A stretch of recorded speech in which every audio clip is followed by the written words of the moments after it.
Welcome, motivators, to the Motivate Her podcast. I am your host, Chantanell Tanae Carmichael Grayer.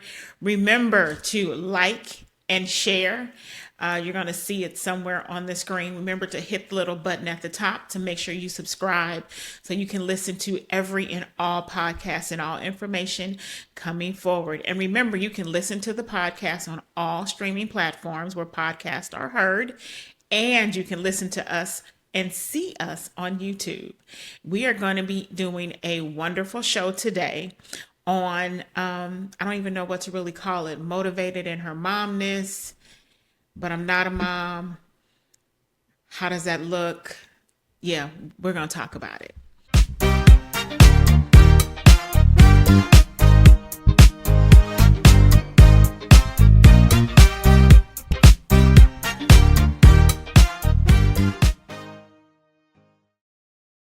And we are back. I want to give a shout out. We are recording at Uptown Property Management Studios today. And it is a great and fabulous space. I love it so much. Yeah, we're going to make sure I love it. that our gracious host let us know if we can put it out here. But we stumbled upon a great jewel. So. But I just need to let y'all know, y'all gonna have to get in line because I'm first. That's all I'm saying is I'm first. Favor ain't fair when your good friend does something. Yes. And it's like, yeah, come on. Exactly. So we are here at Uptown Property Management Studios this afternoon. And so, all right, motivators, I promised that I would have conversations, because I don't want to call them shows or broadcasts, but conversations with friends and people who I admire to give us some. I'm gonna be your producer and your guest today. Okay, so to give us some great conversations and content. And so, as you can tell today, the producer is in front of the camera, not just behind the camera. And the producer is Miss Geri. Hello. And Geri also oversees, is the president of womb prep, which will flow very well after she explains to you what womb prep is, into our topic today about I'm just going to say it, motherhood and all types. Yes. All things motherhood. So, Geri, introduce yourself. Hi, guys. So, usually I'm behind the camera when you hear Chantanell, but I am Gerialicea. I am a graphic designer, podcast producer. But before I was any of that, I founded an organization called Womb Prep, and it is basically a faith-based, let's get it right, faith-based organization that helps, encourages, pray for, mentors, and coaches women dealing with infertility. So maybe that's the word we're looking for today, infertility. So I actually don't use that word.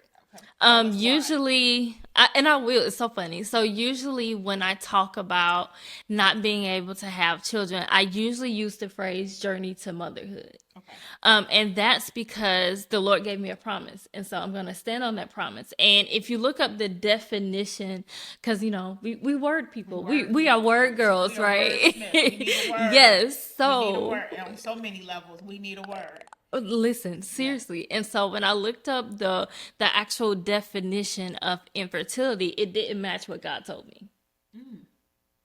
Okay. Yeah. And so God told me that I would have two, a boy and a girl. He gave me their names. And so every time I would say infertility, because infertility means unable. God's like, no, you're not unable. Okay. It's just, stuff needs to happen. And so I stopped using that phrase. The only time I really use that phrase is on social media because people connect with it. Okay. The only time I use the word infertility, it's because people connect with it. But if I'm talking about my own journey, I would usually use the phrase I'm on a journey to motherhood, or I'm trying to conceive. Okay. Yeah. So may I ask how old you are? Are you okay to share? I am. I literally just had a birthday last month. I just turned 30. I had to think about it. I just turned 38. Okay. Yes. So, and everybody knows I am 49. 50 will be happening for me in 2025. So the world would say you are high risk. Geriatric. So if I Geriatric. were to get pregnant, on my chart it would literally say geriatric pregnancy. I hate that so much. Right. Because That it's means you like walking with a cane and you don't have no teeth in your mouth and you're shoving your food. ain't got no You eggs. know what I'm Like that's what saying? I just Like, think about when it all says of that. geriatric pregnancy. It's like, dang. Like there's y'all no couldn't hope. come up with another word. Like, Right. what are we doing? Because you old. Right. Your eggs is old. It's old. Just everything. Your ovaries old. old, Just just your old. tubes are old. Everything's old. That's how it makes me feel. So I wanted to talk about this because I think for me, it's been tough. Yeah. It's been tough, and I have not talked about it openly. Why? One, I believe people look at you differently. They do. People make you feel A type of way. inadequate, all kind of ways. So it's twofold, especially since we're Christians. It's twofold. You have the people that look at you, say you don't have enough faith. Oh, I'm like, wait, how did we get here, or right? you don't have enough faith, or every time they see you, they want to, God bless you, and put their hand on your stomach and Listen. God, do it for God. And I'm like, God can do a multitude of things in my life. Yes. Um, So yeah, as Christians, it's very interesting because, like I said, you get the. It makes my skin crawl It sometimes. does, like for real, because you get you didn't have enough faith. Oh, there must be a past sin or generational curse, and all those things could be true. Doesn't necessarily mean you need to say that to my face at this moment. Or that, or whatever it is, it's a me and a God thing. It don't mean it's a you coming and reminding me of it every time you see me. So you get that, or you get all the baby prophecies everywhere you go. And I don't think sometimes people realize It's traumatic, actually. It is, because for me, at 49, going on 50, I asked the Lord. I don't ask him anymore. I'm gonna be honest. I don't ask anymore. Okay. I just trust that whatever he's gonna do, he's gonna do. Mm-hmm. But I think the way that sometimes people make you feel like you're inadequate, you're less than, because you could not conceive in your marriage. You could not bring a child. You couldn't have a baby. Yeah. Or people, no, don't adopt. People want their own children. They want So you get the children. don't adopt, I get the why don't you just adopt? And I'm like, that costs money. I mean, here's the thing. I'm not opposed. Yeah, no, I'm not opposed to it at all. I'm not opposed to it, but I've had people walk up to me, no. You don't know what that child is coming with. So you don't want to have to deal with what that child is going to bring into your household or all of those things. Yeah. And I had come to a place where I just wasn't talking about it no more. That's fair. Because I didn't want people to say things to me that would upset me. That's fair. And I didn't want people to say things to me that would upset me, and then my response become unholy. Non-Christian-like. It'd be non-Christian like, or they go back and say, oh, she didn't receive that. Maybe she wasn't in the place to receive the original. I'm just repeating what I heard. No. So for me, it's like, let's just shut it all down. Yeah. And it's between me and God and my husband. Because I also think that people sometimes just don't know what to say. They don't. They say all the wrong. Listen, Mother's Day, I despise. So I don't know if you noticed this, but on Mother's Day, y'all don't see me. I've had to for multiple reasons. I've had to push through a lot for Mother's Day. Yeah. and God has matured me. He's matured my For faith. sure. He's matured my expectations. But if I'm not with my mother, I am serving in ministry because I do believe it is a blessing to serve and to serve the women who I serve in ministry for, who are mothers.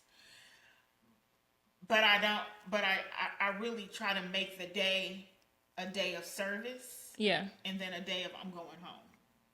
absolutely. So for me, I so most people don't realize this, but I'm actually socially awkward in some situations, and so that everybody What stand. you mean socially awkward? So if like when I go to churches and they say if it's your first time here, stand up. I hate that. Oh, you one of those. Like, what? I hate it. I don't need And your so gift. I don't need I'm it. here. I'm And here. so I'm on here. Mother's Day, what happens? All the moms stand And, up. uh-huh. And so I know I got a promise from God. I feel like a mom, but I don't got no baby. So for me, I think I'm a godmother of a lot. Yes. So I'm Auntie Nell, I'm Shanty, I'm TT, I'm all of those things. And I take that role very, Right. I hold it with purpose and promise. I mean, it means something to me. Yeah, It yeah, means absolutely. something It to me should. when my first godchild, who coined the phrase Auntie Nell, just had a child. Oh wow. So little Santana is in the world. I haven't held him, but he's in this world. And then the world knows about my great nephew Braylon, who He's calls so me cute. TT, and you know, y'all pray for Braylon. Braylon is a mess. Braylon is my brother, his son, his father 2.0. So we every time me and my other brother hear something that Braylon has done, we think your daddy did it. And so, but I love being an aunt. I love being Yes. a godmother. I love being all those things.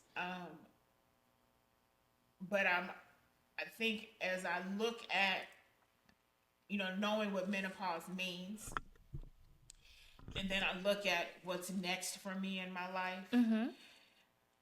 There's always an opening for children. There's an opening for adoption. There's an opening for fostering. Prayerfully, I can become a dog mom in 2025.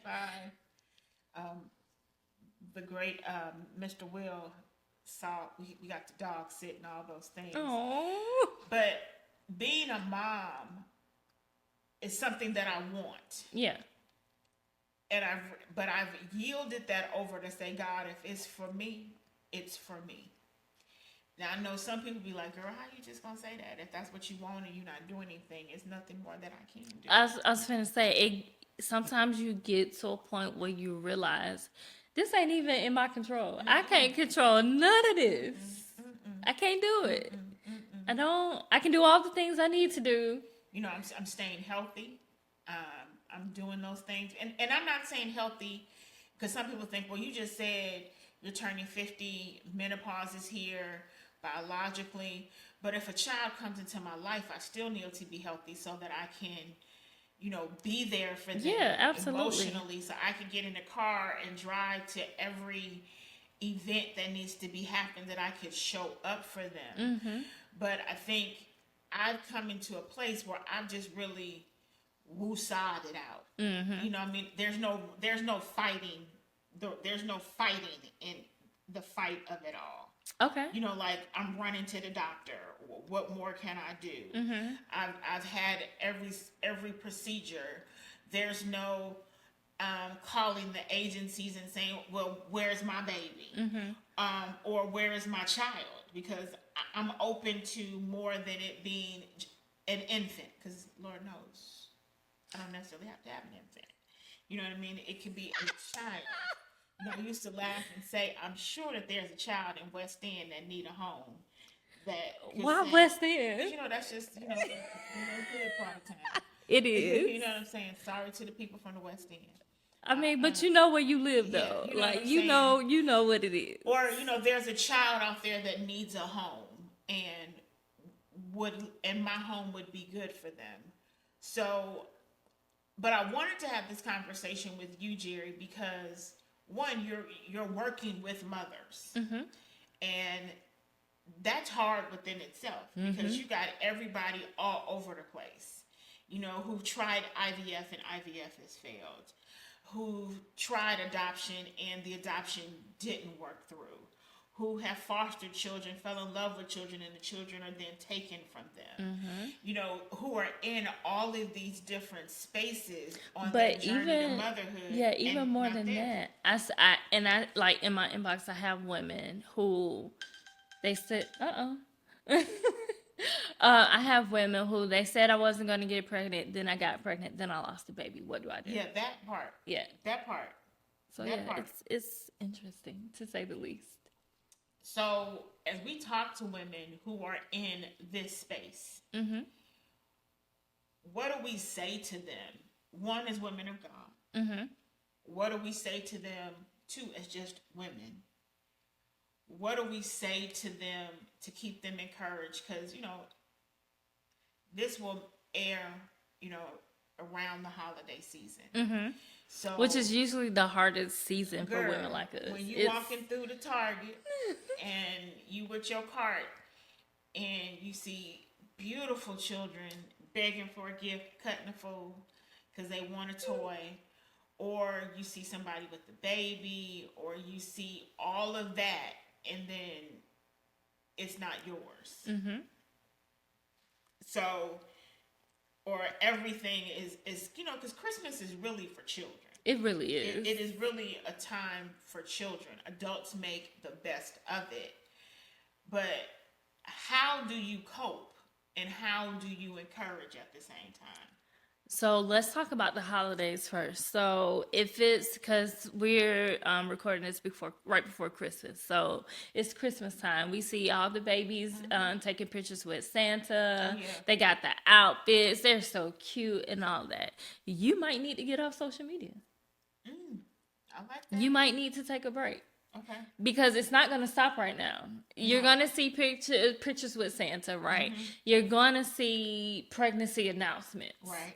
You're going to see all of these things. And so if you are in a place or a space where your mental health is being affected by seeing these things, you're going to have to put some precautions in place. So what do you mean precautions? And so for me, if I know that I'm feeling down like a certain amount, like if it's more than usual, I say, okay, I need a break. Okay. I need a break. Okay. Let me get off social media for the week or the day or whatever. Let me, do that thing. And I have friends who have gotten pregnant, and so before they post the announcement, they'll text me like, "Hey, we need to talk." And so I appreciate that, so that when I'm scrolling, yeah, it's a really good friend. That's a good girlfriend. It is, because sometimes I don't think that people who don't deal with this realize how much it affects our lives. I don't think that. But going back to what we were talking about, if you know that you're not in a good place, number one, tell your people, like, don't self-isolate. I did that. It's ghetto. Don't do it. What you mean by it's ghetto? It's so I did. So I self-isolated. I was just like, whatever, forget everybody. And people was calling my phone like, where are you? Like, I'm here. Leave me alone. And so it did more harm than good in the end. Okay. Because my mental health declined a little bit with the self-isolation. And so what I would say, what I learned from that is, even if you don't want to talk to everybody, talk to somebody. Send out a text message, say, hey, y'all, I'm feeling this way. Like, if you got a group of friends, send a text message out. Like, if your friends know you and they know what you're going through, they should be, I should say, empathetic to that, right? They should be like, okay, our girl is going through it. Let's see what we can do, whatever the case is. And so I would definitely say, lean on your support system if you have one. If you don't have a support system, girl, get you one. We've Get been you talking about that. We talked yes. about that this season. Get you a support system because infertility does not care about your race, your sexual orientation, your religious background. It just doesn't care. It affects it all. And so you need people around you that when you ain't got it, they can still lift you up. Ah, okay. Yeah. Okay. Okay. So let's talk about that friend that got pregnant and wanted to make the announcement, but thought about you first. How did that make you feel? It made me feel seen because they didn't have to do that, right? And it wasn't even like a best friend, not like a distant friend, but not a best friend either. And so I really appreciated that because I was like, oh, you get it, and she did get it. And so the fact that she took the time to call and just wanted to make me aware before I just saw it on social media, it really touched my heart because it's like a lot of times on the journey people don't really see you, Right. they see the issue. That's correct. Yes. Or when they do see you, they look past. It's almost like there's an elephant in the room because it's bigger for them than it is for you in that moment. Right? Yeah. Yeah. Yeah, and so Shout out to that friend. yes, shout out to Shantae. Her baby is 5, 6 now. Okay. So yeah, this is a couple of years ago, but I really appreciated that because and it doesn't happen all the time for everybody, but seeing pregnancy announcements, even if it is your friend, can be triggering. It can be a trigger. Let's just keep it real. And so, yeah, getting that text message, I was like, I had to take a deep breath. I said, okay. Okay. This was the baby we were praying for, so That's it's correct. good. Yep. It's good. And so, but one thing I learned about that whole situation was just to be honest about how you feel. Okay. So how do you encourage and cope? I'm asking that question again because you're encouraging, you're coping or going through. But how do you encourage some? Because you're encouraging a whole bunch of women. Let's not downplay what womb prep is and doing in the space in the community right now. It's a lot of women leaning on you, asking for support. How do you do that? Prayer. Okay. And I take breaks from it because sometimes it's a bit much. Okay. I have a support system that knows what womb prep is, that knows the gravity of womb prep, so that definitely helps me. But also, the Lord sometimes has me in this situation where it's kind of like learn, grow, teach, repeat. And so for me, a lot of times what'll happen is the Lord will teach me something, I have to grow through it, then I have to teach them. And then we repeat the cycle all over again. And so learn, grow, teach, repeat. I like that. I do. So a lot of times that's what my life looks like. It looks like learn, grow, teach, repeat. And so that's how I cope with it because the Lord told me that what he was doing with and through me was going to help others. Like that was a prophecy that I got from a mentor years ago. Okay. She was like, you're going to have to see a lot more people get pregnant before you. And it's not going to be easy, but you're going to get through it. That was the prophecy. I was like, I don't like that. Like you could have kept. I was like, you could have kept that. That's a tough one. You know what I mean? I've had some tough ones, but that's a tough one. It was very tough. But number one, it was absolutely true because I've helped number of people. Like the first time I spoke, the Lord literally declared the babies were coming. And there was a person in the audience. She had just had a miscarriage, but she showed up to this conference. And then like the next year or the year after, she got pregnant. Wow. Yeah. Yeah. And that conference, almost 10 years ago? I was like, oh, okay, Lord, you weren't playing. Okay. Wow. And so even though that prophecy was really a hard one, and that's something we don't talk about. Like sometimes your prophecy ain't gonna be all rainbows. It's not. And or you I never question God. Right. I'm at a place in my life now. Well, I do.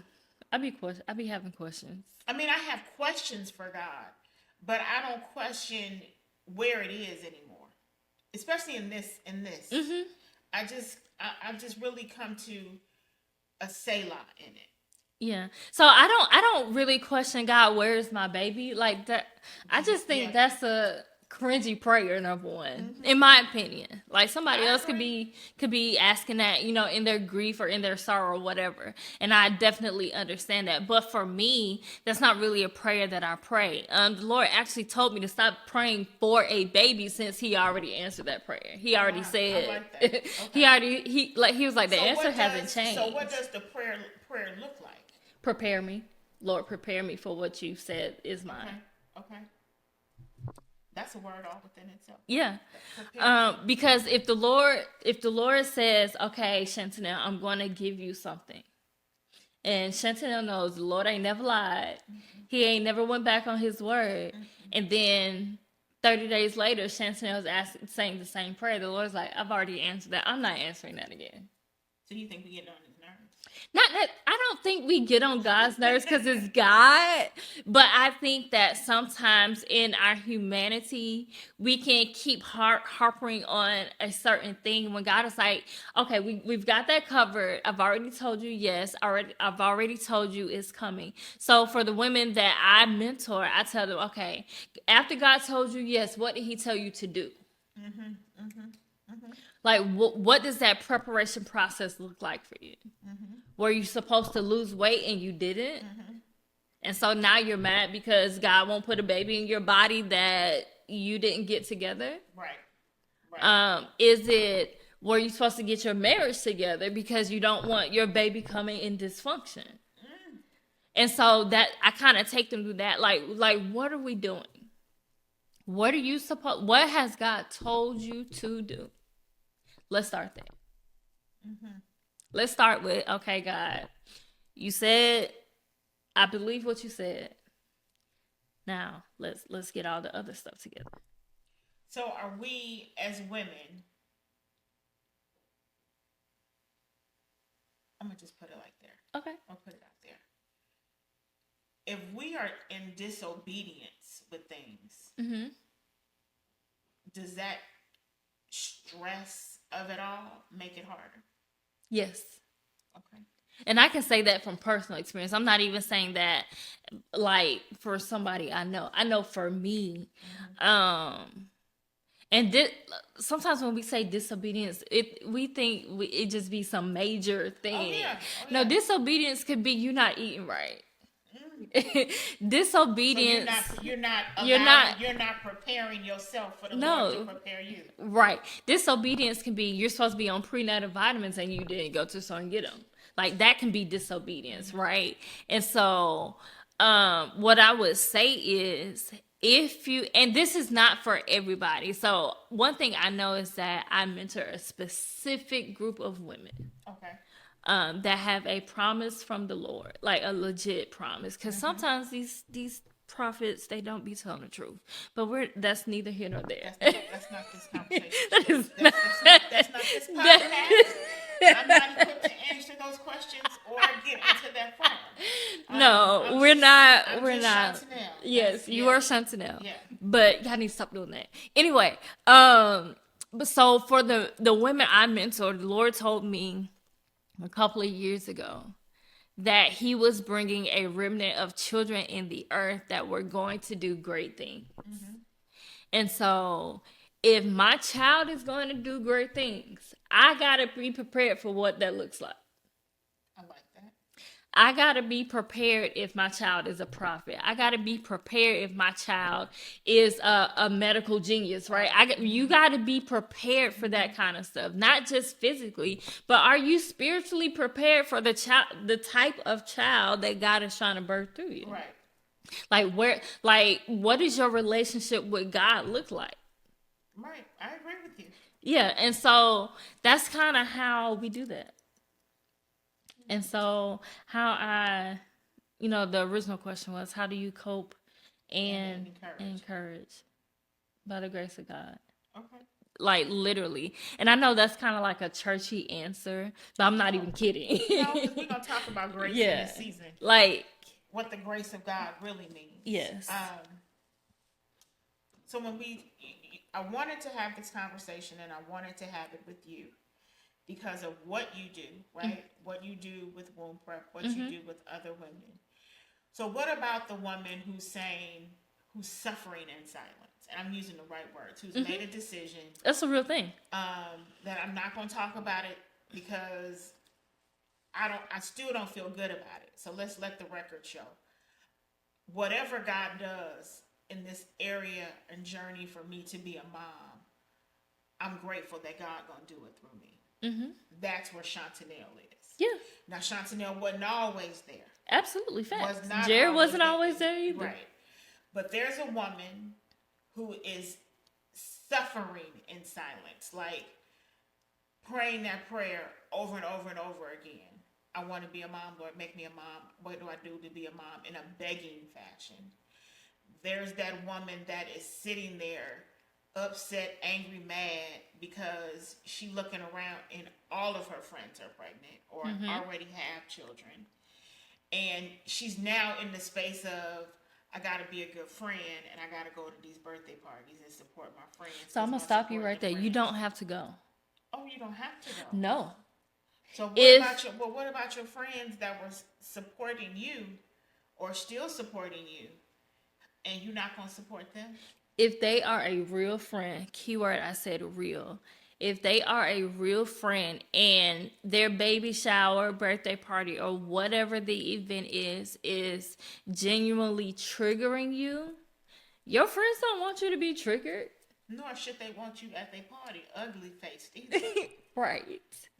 And so if it's a woman who's like, man, I got to go to this baby shower today, but I feel some type of way, send a text message saying, hey friend, hey sis, I am so happy for you. Because I need you to be genuinely happy for your friend. Let's start there. You should definitely be genuine, because there's a dichotomy where you can be genuinely happy for your friend, but you can genuinely be sad for yourself at the same time. And it's okay. And it's okay. And it's okay. And so if you're in that type of situation where you're like, man, I'm really going through it today. Hey friend, I love you so much. I am so happy for you. I can't wait till your baby gets here, but today is one of those days. Okay. I'm sending you $100 gift card to Target. Get whatever you want. I love you. Let's do lunch next week. Okay. So to the woman who's suffering in silence, who's putting on her makeup, putting on a brave face every day, what do you say to her? Number one, I see you. Because I think a lot of women that suffer in silence, they don't feel seen. They don't feel like anybody understands. Because I was that way. Like when I first got on this journey, the reason all of this even started was because me and baby daddy were trying. Nothing was happening. And I fell into a deep depression. And so the way the Lord works with me, I got tired of myself being depressed. Oh. I was like, I am over it. You got tired of yourself. You was like, I don't like me. Yes, so let's get me legit. Together. I was like, I am over this. So I was like, okay.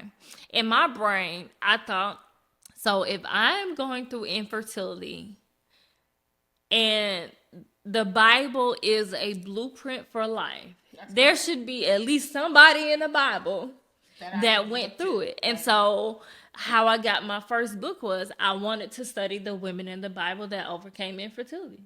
Okay. Because I was tired of myself. Okay. And I needed something to do.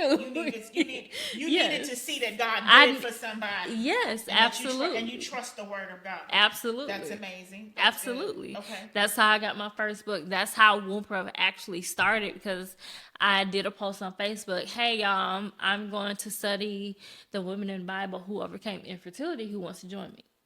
That's how it started. Okay. Literally. And so for the woman who is suffering in silence, I want you to know that you are not alone. It feels like you are alone. It may even look like you are alone in your journey, but I want you to know that you are not alone. I want you to know that God loves you, because a lot of times, especially for us Christians that are on this journey, we have this thing where infertility equals God doesn't love me. And it's absolutely not true. It equals I don't have enough value. Or I'm not good enough. I'm not good enough. I'm not worthy. Yeah. All of those I'm not. Mm-hmm. But you are. Yeah. You know,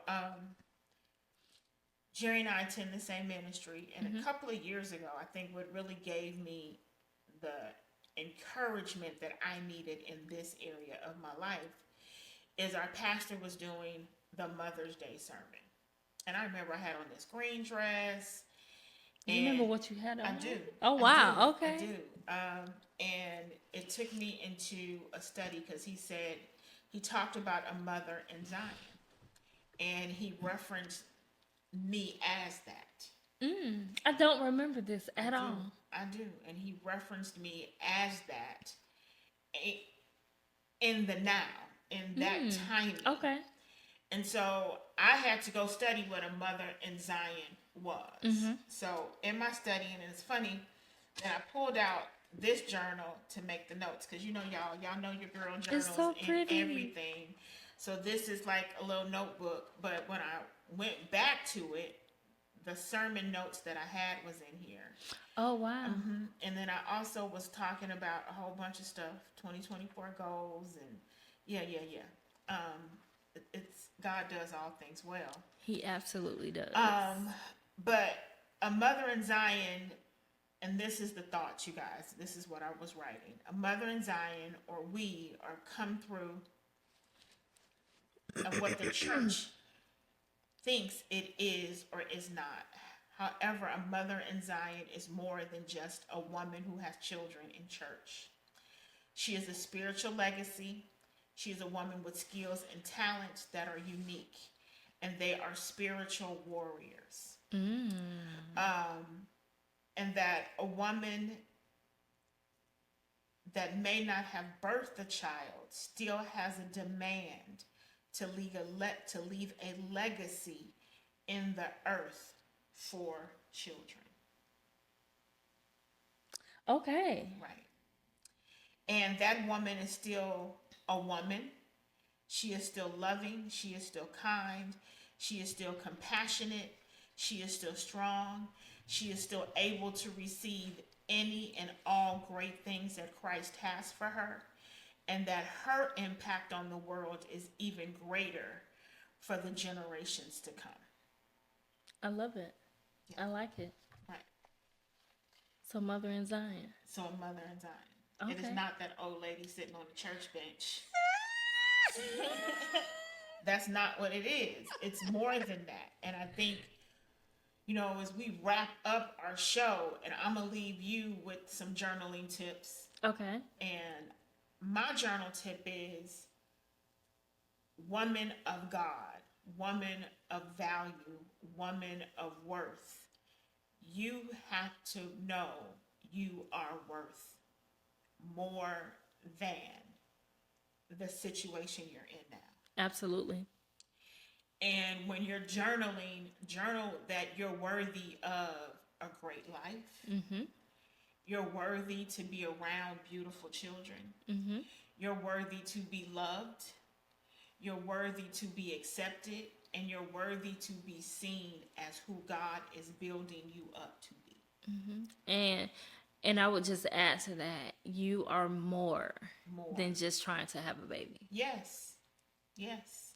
Because I think, and I know we're wrapping up, but I think sometimes infertility can consume us so much that it becomes our identity. And I'm just like, Lord, you made me more than that.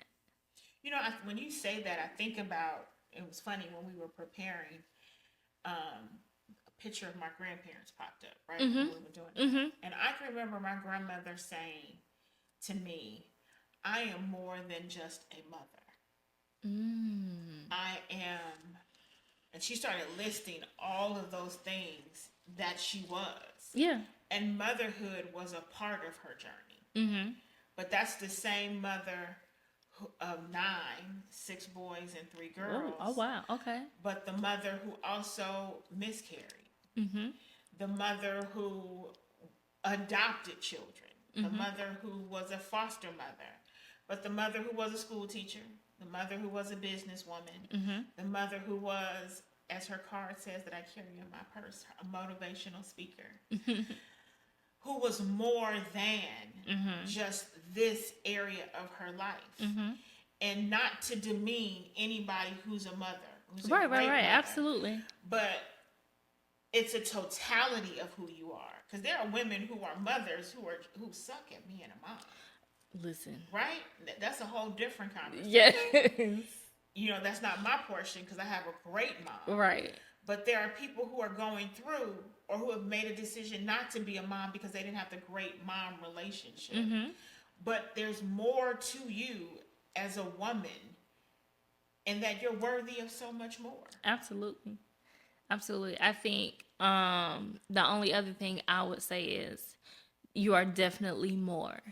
But also back to your journaling tip, write down how you actually feel, because a lot of times we try to gloss over how we feel. Oh, you know how I feel about that. Tell the truth. If you can't tell the truth to nobody but yourself and exactly. Your paper, tell the truth. Because a lot of, especially in Christian culture, people want you to get over it. They want you to be okay, so that they don't have to feel awkward.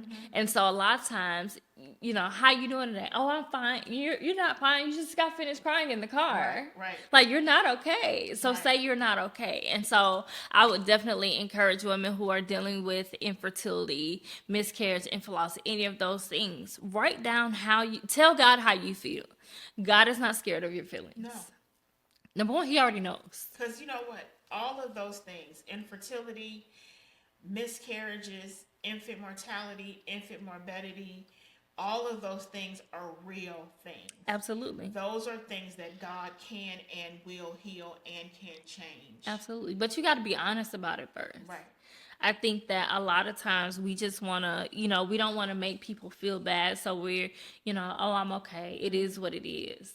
Or we'll try to, you know, whatever the case is. So I would definitely encourage the women, write down how you feel. Like actually write it down. Write it all down. God, I'm mad. I'm pissed. Why don't I have a baby? Whatever you're feeling in the moment is, write it down. But then on another sheet of paper, I would encourage you to write what God said. Like, go in his word. Search out scripture that talks about motherhood. Search out scripture that talks about healing. And then you can put them side to side and see, okay, this is how I feel. And I always say this, your feelings are valid, but they are not facts. Feelings can lie. Yeah, because you emotional. Yeah. Yeah. So it's valid how you feel. It's valid that you feel like God has abandoned you. That is a valid feeling. It's valid that you feel like everybody else is getting a baby. Why not me? That's a valid feeling. But I want you to line it up with the facts of Christ. Right. Yeah. So Geri gave you some great tips on how to journal. I gave you some great tips on how to journal. And the next thing is, if you need help, take those words that you wrote down to a trusted someone that can help you. Someone like Geri, someone like our pastors, our leadership team at our ministry, and to help you put it all in perspective and allow God to do what God can and will do. So we thank you for joining us today. Remember to like and share. Go, Geri's information on womb prep will be at the bottom somewhere in the notes. I will put it there. It'll be there. We'll also list some other sources where you can go and get some help from. And we just want women to know that you are a woman. You know, listen, this woman can and will change the world. And you are one of those women. So be encouraged. And we look forward to the moms that have their babies. We got a gift just for you. Yes. To the moms who are going to adopt, we got a gift for you. To the moms that are fostering, we have a gift for you. Anybody that desires to be a mom, we know God can and will do it in his great and infinite wisdom. And we support you and we love you. Thank you for listening to the MotivateHer podcast today. And until next time, stay encouraged and we love you. Bye.